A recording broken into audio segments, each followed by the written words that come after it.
ಈ ಪಾಡ್ಕಾಸ್ಟ್ ಸೀರೀಸ್ನಲ್ಲಿ ಬರುವ ಎಲ್ಲಾ ಕಥೆಗಳು ಹೇಳುಗರ ಜೀವನದ ಕಥೆಗಳಾಗಿದ್ದು, ಈ ಕಥೆಗಳಿಗೂ ಪ್ರತಿಧ್ವನಿಗೂ ಯಾವುದೇ ಸಂಬಂಧವಿರುವುದಿಲ್ಲ. ಈ ಕಾರ್ಯಕ್ರಮದ ಉದ್ದೇಶ ಕೇವಲ ಮನೋರಂಜನೆಯಾಗಿದೆಯೇ ಹೊರತು ಯಾವುದೇ ವ್ಯಕ್ತಿ, ಸಂಸ್ಥೆ, ಧರ್ಮ, ಪಂಗಡ ಇತ್ಯಾದಿಗಳನ್ನು ನಿಂದಿಸುವ ಅಥವಾ ಅವಮಾನಿಸುವ ಉದ್ದೇಶವಿರುವುದಿಲ್ಲ. ಹಾಗೆ ನಿಮಗೆ ಈ ಕಾರ್ಯಕ್ರಮದ ಬಗ್ಗೆ ಅನಿಸಿಕೆಗಳಿದ್ದಲ್ಲಿ contact@pratidhwani.comಗೆ ಇಮೇಲ್ ಮಾಡಿ.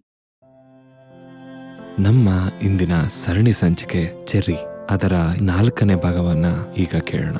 ನಾನು ನಿಮ್ಮ ಚೇತನ್ ನಾರಾಯಣ ಸ್ವಾಮಿ. ಹಾಗೆ ನೀವು ಕೇಳ್ತಾ ಇದ್ದೀರಾ ಲವ್ ಮ್ಯಾಚ್ ಬಾಕ್ಸ್.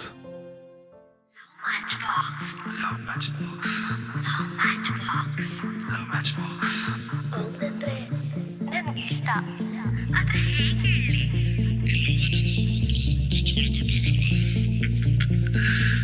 ಎಲ್ಲವೂ ಒಂಥರ ಕಿಕ್ ಕೊಡುತ್ತೆ ಅಲ್ವಾ? Love match box, love match box, ಪ್ರತಿಧ್ವನಿ ಒರಿಜಿನಲ್. ಸೊ ಹೀಗೆ ಅವರು ಟೈಮ್ ಕೊಡ್ತಾ ಹೋದ್ರು. ಆಮೇಲೆ ನನಗೆ ಯಾಕೋ ಮತ್ತೆ ಅನ್ಸ್ತಾ ಹೋಯ್ತು, ಇಲ್ಲ ಇದೇನೋ ಸರಿ ಆಗ್ತಾ ಇಲ್ಲ, ಅವ್ರು ನಂಗೆ ಸುಳ್ಳು ಹೇಳ್ತಾರೆ. ಬಿಕಾಸ್ ಇದೆಲ್ಲ ಆದ ನಂತರ ನನ್ನ ಫ್ರೆಂಡ್ಸಿಗೆಲ್ಲ ಗೊತ್ತಾಯ್ತು. ಅವರು ನಂಗೆ ಒಪಿನಿಯನ್ಸ್ ಎಲ್ಲ ಶೇರ್ ಮಾಡ್ತಾ ಹೋದ್ರು. ಅಂಡ್ ಮೆಜೆಸ್ಟಿಕ್ ಇಂದ ಏನ್ ಇನ್ಸಿಡೆಂಟ್ ಇತ್ತಲ್ಲ, ನನ್ನ ಫ್ರೆಂಡ್ಸಿಗೆ ಹೇಳಿದಾಗ ಲಿಟರಲಿ ಒಬ್ಬ ನನ್ನ ಫ್ರೆಂಡ್ ನಂಗೆ ಹೊಡೆದು ಹೇಳಿದ್ದ, ನಿಂಗೆ ತಲೆ ಇದೆಯಾ ಇಲ್ವಾ, ಅಂತ ಪ್ಲೇಸ್ ಅಲ್ಲಿ ನೀನ್ ಹೋಗಿ ಕೂತಿದ್ಯಾ ಅಂದಾಗ ಯಾರೇ ಆಗ್ಲಿ ಬಂದು ಮಾತಾಡ್ಸೋರು. ಬಟ್ ಆ ಮನುಷ್ಯ ಮೊಬೈಲ್ ಸ್ವಿಚ್ ಆಫ್ ಮಾಡ್ಕೊಂಡಿದ್ದ ಅಂತಂದ್ರೆ ನೀನ್ ಯೋಚನೆ ಮಾಡು, ನಾರ್ಮಲ್ ಆಗಿ ಯೋಚನೆ ಮಾಡು, ಜಾಸ್ತಿ ಟೈಮ್ ಬೇಡ, 2-3 ಮಿನಿಟ್ಸ್ ಯೋಚನೆ ಮಾಡು ಸಾಕು, ನಿಂಗೆ ಗೊತ್ತಾಗುತ್ತೆ ಏನು ಅಂತ ಹೇಳಿ ಹೇಳಿದ್ರು.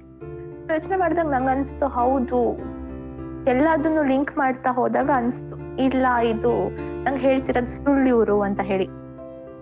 ಸೊ ಅವರ ಡಿಪಾರ್ಟ್ಮೆಂಟ್ ಅಲ್ಲಿನೂ ಕೆಲವ್ರು ಜನ ನಂಗೆ ಹೆಲ್ಪ್ ಮಾಡ್ಲಿಕ್ಕೆ ಸ್ಟಾರ್ಟ್ ಮಾಡಿದ್ರು ಅವಾಗ. ಆಮೇಲೆ ಇವನ್ ರಜಾ ಎಲ್ಲ ಮುಗಿಸ್ಕೊಂಡು ಆಫೀಸಿಗೆ ಬರ್ಲಿಕ್ಕೆ ಸ್ಟಾರ್ಟ್ ಮಾಡಿದ್ರು. ಅವಾಗ್ಲೂ ನಂಗೆ ಆಫೀಸ್ ಟೈಮ್ ಅಲ್ಲೂ ಮೆಸೇಜಸ್ ಎಲ್ಲ ಹಾಕೋರು, ಐ ಲವ್ ಯು ಅಂತ ಎಲ್ಲ ಹೇಳೋರು. ನಂಗೆ ಅದು ಈ ಕಡೆ ಬಿಟ್ಕೊಡ್ಬೇಕು ಅಂತ ಒಂಥರ ಕನ್ಫ್ಯೂಷನ್ ಸ್ಟೇಟ್ ಅಲ್ಲಿ ತಂದ್ಬಿಟ್ಟಿದ್ರು ಅವ್ರು ನಂಗೆ. ಈ ಕಡೆ ನಿಜ ಹೇಳ್ತಿದಾರಾ, ಈ ಕಡೆ ಸುಳ್ಳು ಹೇಳ್ತಿದ್ದೀರಾ, ನಾನ್ ಬಿಟ್ಬಿಡ್ಲಾ ಅಥವಾ ಜೊತೆ ಕೊಡ್ಲಾ? ನಂಗೆ ಕಂಪ್ಲೀಟ್ ಆಗಿ ಒಂದು ಡಿಸಿಷನ್ ತಗೊಳ್ಲಿಕ್ ಆಗ್ತಾ ಇರ್ಲಿಲ್ಲ.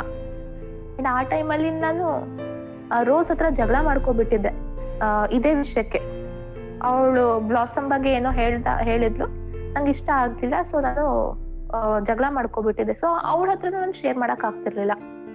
ಆಮೇಲೆ ಅವಳು ನಂಗೆ ಹತ್ಕೊಂಡ್ ಬಂದ್ ಹೇಳಿದ್ಲು, ನೋಡು ನೀನ್ ಮಾಡ್ತಿರೋ ತಪ್ಪು, ಯೋಚನೆ ಮಾಡು. ಹಾಗೆಲ್ಲ ನಮ್ಮಿಬ್ರು ಮಧ್ಯೆ ಕನ್ವರ್ಸೇಷನ್ ಆಯ್ತು. ಆಮೇಲೆ ಇಬ್ರು ಸರಿ ಹೋದ್ವಿ, ನಾನು ರೋಸ್.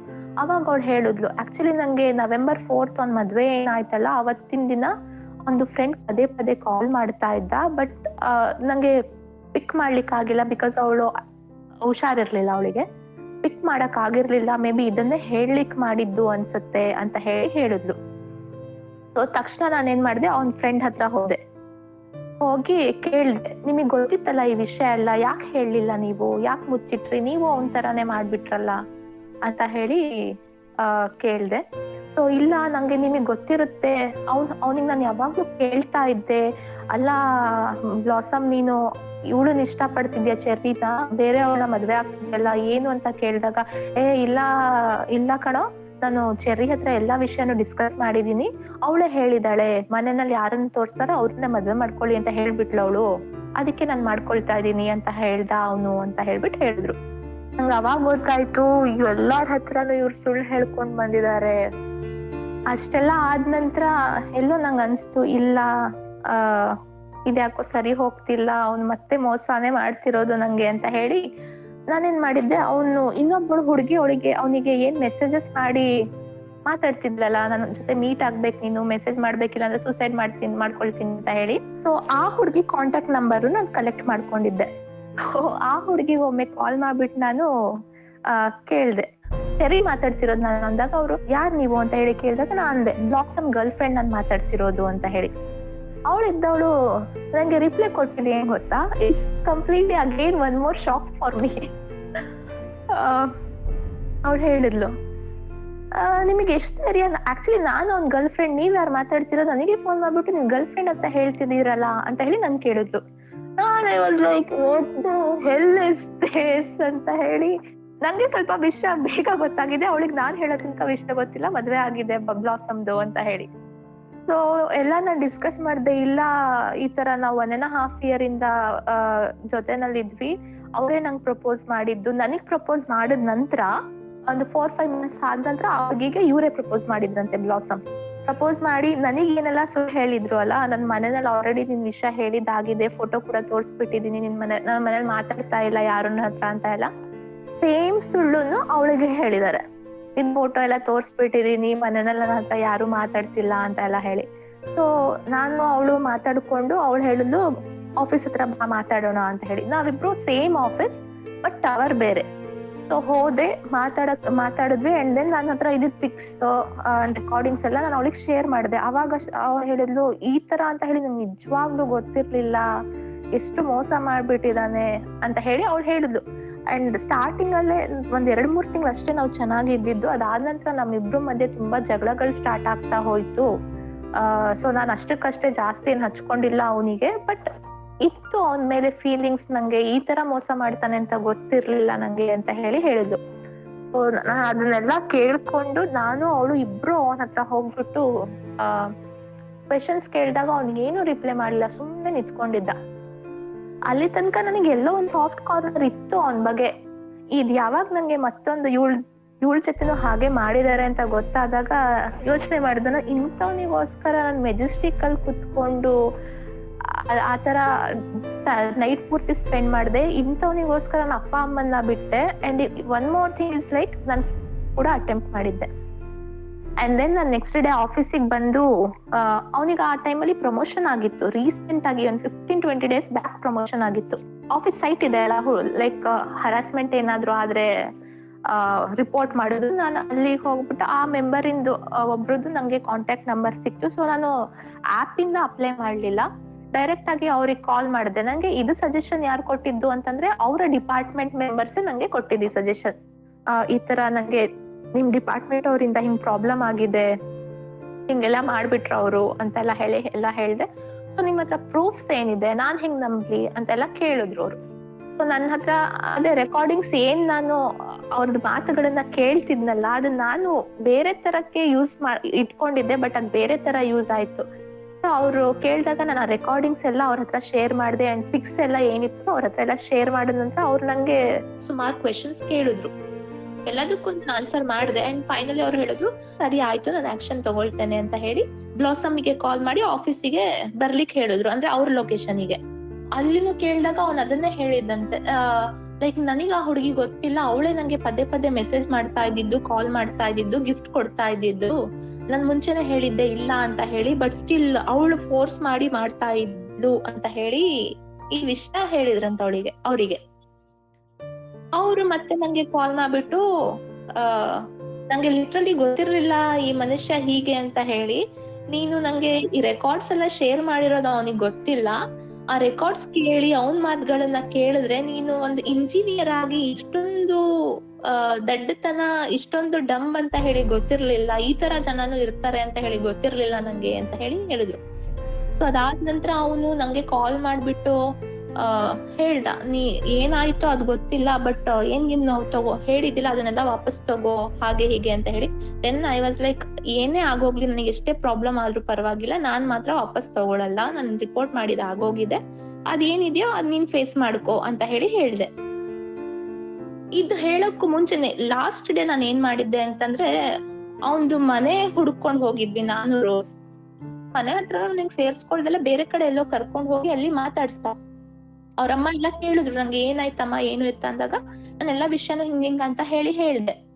ಆಂಟಿ ಹಿಂಗೆಲ್ಲ ಆಯ್ತು, ಈ ತರ ಎಲ್ಲಾ ಇದೆ, ಅವ್ನ್ ನಿಮ್ ಹತ್ರ ಎಲ್ಲಾ ಹೇಳಿದ್ನಂತಲ್ಲ, ನೀನ್ ಫೋರ್ಸ್ಫುಲಿ ಅವ್ನಿಗೆ ಮದ್ವೆ ಮಾಡಿದಂತಲ್ಲ ಅಂತ ಕೇಳಿದಾಗ ಅವ್ರಮ್ಮ ಹೇಳಿದ್ರು, ಇಲ್ಲ ಅಮ್ಮ, ನಾ ಫೋರ್ಸ್ಫುಲಿ ಅವ್ನ್ ಮದ್ವೆ ಮಾಡ್ಲಿಲ್ಲ, ಮದ್ವೆ ಟೈಮಲ್ಲಿ ಅವ್ನ ಹತ್ರ ಸುಮಾರು ಸತಿ ಕೇಳಿದ್ವಿ ನಾವು, ಯಾರನ್ನಾದ್ರೂ ಇಷ್ಟ ಪಡ್ತಿದ್ಯಾ ಅಂದ್ರೆ, ಇಲ್ಲ ನಾನು ಯಾರನ್ನು ಇಷ್ಟ ಪಡ್ತಿಲ್ಲ, ನಂಗೆ ಈ ಹುಡ್ಗಿ ಇಷ್ಟ ಇದ್ದಾಳೆ, ಅವಳತೆ ಮದ್ವೆ ಆಗ್ತೀನಿ ಅಂತ ಅವನ ಇಷ್ಟದಿಂದಾನೇ ಮದ್ವೆ ಆಗಿದ್ದು ಅಂತ ಹೇಳಿದ್ರು. ಅಂಡ್ ಈ ಹುಡುಗಿ ಬಂದು ಅವ್ಳ ಕಸಿನ್ನೇ ಆಗಿರೋದು. ಸೊ ಅಲ್ಲಿ ತನಕ ಅವ್ರ ಅಪ್ಪ ಅಮ್ಮನಿಗೂ ಗೊತ್ತಿರ್ಲಿಲ್ಲ.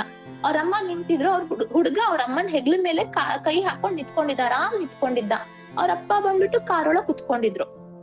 ದೆನ್ ನಾನಂದೆ, ಆಂಟಿ ಹಿಂಗೆಲ್ಲಾ ಮಾಡಿದಾರಲ್ಲ, ಏನ್ ಮಾಡ್ಲಿ ನಾನು ಅಂತ ಕೇಳಿದಾಗ ಅವ್ರಮ್ಮ ಹೇಳಿದಿಷ್ಟೇ. ಅಪ್ಪನೂ ಬಂದ್ರು, ಅವ್ರಪ್ಪನು ಹಿಂಗೆ ಹೇಳಿದ್ದು, ಏನಾಯ್ತು ಅದೆಲ್ಲ ಬಿಟ್ಬಿಡು, ಮರ್ತ್ ಬಿಡು, ಮನ್ಸ್ ದೊಡ್ಡದ್ ಮಾಡ್ಕೊಂಡು ಅವನನ್ನ ಕ್ಷಮಿಸ್ಬಿಡು ನೀನು ಅಂತ ಹೇಳಿ ಅವ್ರು ಹೊರಟೋದ್ರು. ಅದಾದ ನಂತರ ಅದೆಲ್ಲ ನೋಡ್ಬಿಟ್ಟು ನಂಗೆ ತುಂಬಾನೇ ಒಂಥರ ಅನ್ಸ್ತು. ವಾಪಸ್ ಬಂದು ನೆಕ್ಸ್ಟ್ ಡೇ ನಾನು ಹರಾಸ್ಮೆಂಟ್ ಸೈಟ್ ಅಲ್ಲಿ ರಿಪೋರ್ಟ್ ಮಾಡಿದೆ. ಅದೊಂದ್ 2-3 ದಿನ ನಡೀತು. ಅಂಡ್ ದೆನ್ ಅವನ್ನ ಆಫೀಸಿಂದ ತೆಗ್ಸ್ಬಿಟ್ರು. ಅಲ್ಲಿಗೆ ಕಂಪ್ಲೀಟ್ ಆಗಿ ಮುಗೀತು. ಅವಾಗ ಅನ್ಸ್ತು ಯಾರನ್ನು ಬ್ಲೈಂಡ್ ಆಗಿ ಟ್ರಸ್ಟ್ ಮಾಡಬಾರ್ದು ಅಂತ ಹೇಳಿ. ಇದು ನನ್ನ ಲವ್ ಸ್ಟೋರಿ 1.5 year ಅಲ್ಲಿ ಒಂದು ಒಳ್ಳೆ ತರದಿಂದ ಸ್ಟಾರ್ಟ್ ಆಗಿ ಟ್ರಾಜಿಡಿಕ್ ಎಂಡ್ ಆಯ್ತು ಅಷ್ಟೇ. ಇಷ್ಟೆಲ್ಲ ಆದ್ಮೇಲೆ ಹಿಂದೆ ತಿರುಗಿ ನೋಡಿದ್ರೆ ಹೇಗನ್ಸುತ್ತೆ? ಎಷ್ಟು ಕಷ್ಟ ಆಯ್ತು ಅದರಿಂದ ಹೊರಗಡೆ ಬರೋದಕ್ಕೆ? ನಂಗೆ ಆಲ್ಮೋಸ್ಟ್ ಅರೌಂಡ್ ಲೈಕ್ ನಾನು ಲಿಟ್ರಲಿ ಟು ಬಿ ಫ್ರಾಂಕ್ ಹೇಳಿದ್ರೆ ಇವಾಗ್ಲೂ ಕೆಲವೊಮ್ಮೆ ನಂಗೆ ಅದು ತಲೆ ಒಳಗ್ ಬಂದ್ಬಿಡುತ್ತೆ, ಹಿಂಗೆಲ್ಲ ಇದ್ವಿ, ಹಿಂಗೆಲ್ಲ ಆಯ್ತಲ್ಲ ಅಂತ ಹೇಳಿ. ಬಟ್ ಕಂಪ್ಲೀಟ್ ಆಗಿ ನಾನು ಆಚೆ ಬರ್ಲಿಕ್ಕೆ ನಂಗೆ ಅರೌಂಡ್ 6 months ಆದ್ರೂ ಬೇಕಾಯ್ತು ನಂಗೆ. ಅಂಡ್ ನಾವ್ ಒಬ್ಳೆ ಇದ್ದಿದ್ರೆ ಆಗ್ತಾ ಇರ್ಲಿಲ್ಲ ಅನ್ಸುತ್ತೆ. ನನ್ ಫ್ರೆಂಡ್ಸ್ ಎಲ್ಲ ಏನಿದ್ರಲ್ಲ, ನನ್ ಫ್ರೆಂಡ್ಸ್, ನನ್ ಕಲೀಗ್, ಎಸ್ಪೆಷಲಿ ಆ ರೋಸ್ ಇದ್ದಾಳಲ್ಲ, ಅವ್ರು ಇದ್ದಿದ್ದಕ್ಕೆ ನಾನು ಅದರಿಂದ ಆಚೆ ಬಂದೆ. ನಮ್ಮೆಲ್ಲರ ಜೀವನದಲ್ಲಿ ಸ್ನೇಹಿತರು ಎಷ್ಟು ಮುಖ್ಯ ಆಗ್ತಾರೆ ಅಲ್ವಾ? ಲಿಟ್ರಲಿ ಇದೆಲ್ಲ ಆದ ನಂತರ ನಂಗೆ ತುಂಬಾನೇ ಅನ್ಸ್ತು, ಲೈಕ್ ನನ್ನ ಸರೌಂಡಿಂಗ್ಸ್ ಇಷ್ಟು ಒಳ್ಳೆ ಜನ ಇದಾರ ಅಂತ ಹೇಳಿ. ಬಿಕಾಸ್ ಅವನ ಡಿಪಾರ್ಟ್ಮೆಂಟ್ ಅಲ್ಲಿ ಇದ್ದ ಜನನೇ ಅವನಿಗೆ ಸಪೋರ್ಟ್ ಮಾಡ್ದಲೆ ನಂಗ್ ಸಪೋರ್ಟ್ ಮಾಡಿದ್ರು. ಅಂಡ್ ನನ್ನ ಫ್ರೆಂಡ್ ಸರ್ಕಲ್ಸ್, ನನ್ನ ಕಲೀಗ್ಸ್ ಎಲ್ಲ ಒಬ್ರು ಇಷ್ಟೆಲ್ಲ ಆದ್ರೂ ನಂಗ್ ಒಬ್ರು ಹೇಳಿಲ್ಲ ನೀನ್ ಮಾಡಿದ್ ತಪ್ಪು ಅಂತ ಹೇಳಿ. ಆಕ್ಚುಲಿ ನಂದು ತಪ್ಪಿತ್ತು, ಯಾಕೆಂದ್ರೆ ಬ್ಲೈಂಡ್ ಆಗಿ ಯಾರನ್ನು ನಂಬಾರ್ದು. ಬಟ್ ನಾನು ಅದನ್ನ ಮಾಡ್ದೆ. ಎಲ್ಲಾರು ನಂಗೆ ಅವ್ನ ಅಗೇನ್ಸ್ಟ್ ಏನೆಲ್ಲ ಪ್ರೂಫ್ಸ್ ಬೇಕೋ ಎಲ್ಲಾದನ್ನು ಹುಡುಕಿ ಎಲ್ಲ ಮಾಡಿದ್ರು. ಅವಾಗ ನಂಗೆ ನಿಜವಾಗ್ಲೂ ಗೊತ್ತಾಯ್ತು, ಹೌದು ನಾವು ಏನ್ ಇದೀವೋ ಅದು ಇಂಪಾರ್ಟೆಂಟ್ ಅಲ್ಲ, ನಮ್ ಜೊತೆ ಎಂತವ್ರು ಇದಾರೆ ಅದು ಇಂಪಾರ್ಟೆಂಟ್ ಅಂತ ಹೇಳಿ ಅವಾಗ ನಂಗೆ ಫ್ರೆಂಡ್ಸ್ ವ್ಯಾಲ್ಯೂ ತುಂಬಾ ಜಾಸ್ತಿ ಗೊತ್ತಾಯ್ತು. ನಿಮ್ಮ ಪ್ರಕಾರ ಪ್ರೀತಿ ಅಂದ್ರೆ ಏನು? ನನ್ನ ಪ್ರಕಾರ ಟ್ರೂ ಲವ್ ಎಕ್ಸಿಸ್ಟ್ ಇದೆ. ಬಟ್ ಥಿಂಗ್ ಏನು ಅಂತಂದ್ರೆ ಎಲ್ಲಾದನ್ನು ಟ್ರೂ ಅಂತ ಹೇಳಿ ಬ್ಲೈಂಡ್ ಆಗಿ ಬಿಲೀವ್ ಮಾಡಕ್ ಹೋಗ್ಬಾರ್ದು.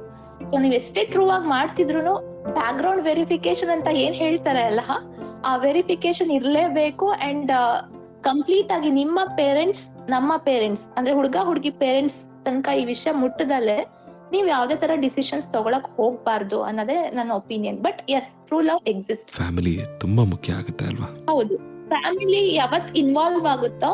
ಬಿಕಾಸ್ ಟ್ರೂ ಲವ್ ಅಲ್ಲಿ ನಾನು ಟ್ರೂ ಲವ್ ಮಾಡ್ತಿದೀನಿ ಅಂದ್ರೆ ನಾನು ಹೆದ್ರಲ್ಲ ಯಾರನ್ನು ಇನ್ವಾಲ್ವ್ ಮಾಡ್ಲಿಕ್ಕೆ. ಸೊ ನೀವ್ ಯಾವಾಗ ಇನ್ವಾಲ್ವ್ ಮಾಡಲ್ಲ ಅವಾಗ ಅದೆಲ್ಲೋ ಇರುತ್ತೆ, ಮೇ ಬಿ ಮನುಷ್ಯ ಇವಾಗಷ್ಟೇ ಮಾತ್ರ ಯೂಸ್ ಮಾಡ್ಕೊಳ್ತಾ ಇದ್ದಾನೆ, ಬಳಸ್ಕೊಳ್ತಾ ಇದ್ದಾನೆ ಅಂತ ಹೇಳಿ.